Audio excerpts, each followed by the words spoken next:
Berikutnya, saudara, polisi melakukan pemeriksaan lanjutan terkait kasus penganiayaan dan penyekapan yang terjadi di sebuah kafe kawasan Durensawit, Jakarta Timur. Polisi memeriksa korban dan seorang saksi yang mengetahui kejadian tersebut.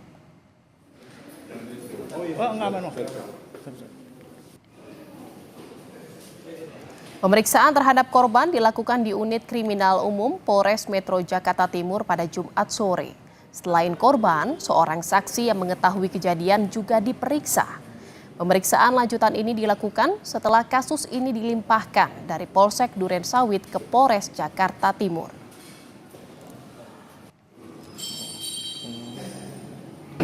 Ya, pemeriksaan kali ini sih lebih ke pemeriksaan lanjutan ya. Dari yang kemarin kan cuma dikenakan pasal 333 aja terkait penyekapan. Kalau sekarang kan ada pasal terkait perampasan ada, tentang penganiayaan ada.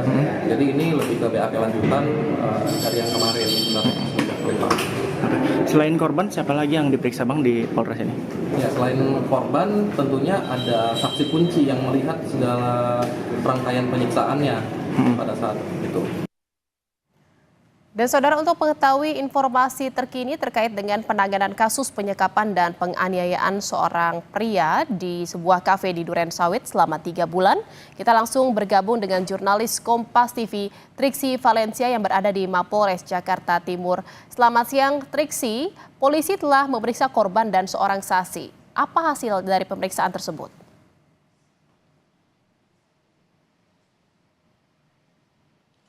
Ya, selamat siang Jihan dan juga saudara. Terdapat fakta-fakta baru yang kemudian didapatkan. Ini berangkat dari pernyataan yang disampaikan oleh kuasa hukum korban, yakni Muhammad Nurmansyah, yang menyebutkan meski dari sisi korban ini mengalami trauma, kemudian juga ada ingatan yang kabur, namun terdapat fakta-fakta baru yang terungkap ketika dilakukan pemeriksaan yang memakan waktu yang cukup lama, yakni adalah adanya perintah ataupun juga arahan yang dilakukan dari terduga pelaku kepada korban untuk menjual ginjal dari korban agar bisa mendapatkan uang ataupun juga bisa menutupi hutang yang diminta ataupun juga yang ditagih dari terduga pelaku ini.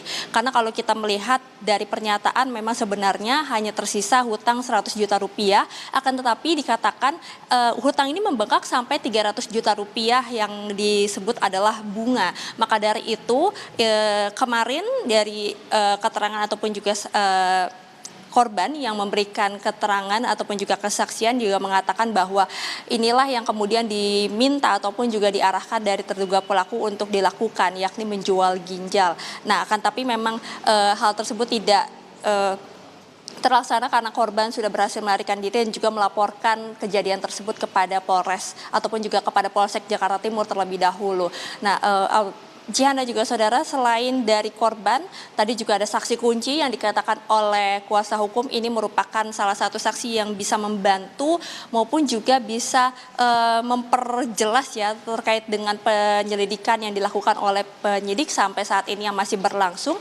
Dan kalau misalnya dikatakan memang kemarin pada saat dilakukan pemeriksaan ini mendalami terkait dengan kronologi kejadian, lalu juga ada pernyataan-pernyataan yang lebih detail dibandingkan dengan pemeriksaan pada awal pemeriksaan pertama di Polsek, maka dari itu yang diharapkan ataupun juga yang dilihat dari sisi baiknya adalah bagaimana kasus ini bisa ditangani secara cepat dan juga secara serius ya terkait dengan pemeriksaannya yang sudah dilakukan pada kemarin dan juga sudah ada saksi kunci yang dihadirkan. Nah, kalau sampai hari ini tadi kami mengkonfirmasi kepada Kasat Reskrim Polres Metro Jakarta Timur yakni AKBP Armunanto Hutahayan memang tidak dijadwalkan pemeriksaan terhadap siapapun pada hari ini, akan tapi dalam waktu dekat ini akan dilakukan pemeriksaan kepada saksi yang terlibat maupun juga saksi-saksi yang mengetahui kejadian-kejadian tersebut. Sampai saat ini total sudah ada 6 saksi sampai hari Rabu total. Jadi kalau misalnya kemarin ada 1 saksi kunci yang dihadirkan dari pihak penasihat hukum, berarti total ada 7 saksi yang kemudian sudah dilakukan pemeriksaan termasuk juga dengan korban, lalu kemudian juga keluarga korban. dan pemilik kafe yang sudah dimintai keterangannya sampai saat ini. Maka dari itu Jihan terkait dengan pengumpulan materi, terkait dengan keterangan-keterangan ini masih dilakukan pengkajian oleh penyidik, lalu kemudian juga masih ditelusuri terkait dengan terduga pelaku, karena sampai saat ini pun masih belum ditetapkan siapa terduga pelakunya. Kemudian dari kasusnya sendiri statusnya juga masih dalam penyelidikan, yang berarti masih dalam proses, masih dalam penggodokan untuk melihat bagaimana terkait dengan kasus ini bisa berjalan ataupun juga semakin diperjelas dari bukti-buktinya hingga kronologinya, sehingga kemarin pun juga dari pihak kepolisian memanggil kembali korban untuk dimintai keterangannya. Maka dari itu Jihan, sampai saat ini kami masih menunggu apa langkah berikutnya ataupun juga saksi lain lagi yang akan diperiksa dalam waktu dekat ini oleh Polres Metro Jakarta Timur. Jihan. Baik, terima kasih atas laporan Anda jurnalis Kompas TV Triksi Valencia dari Mapolres Jakarta Timur.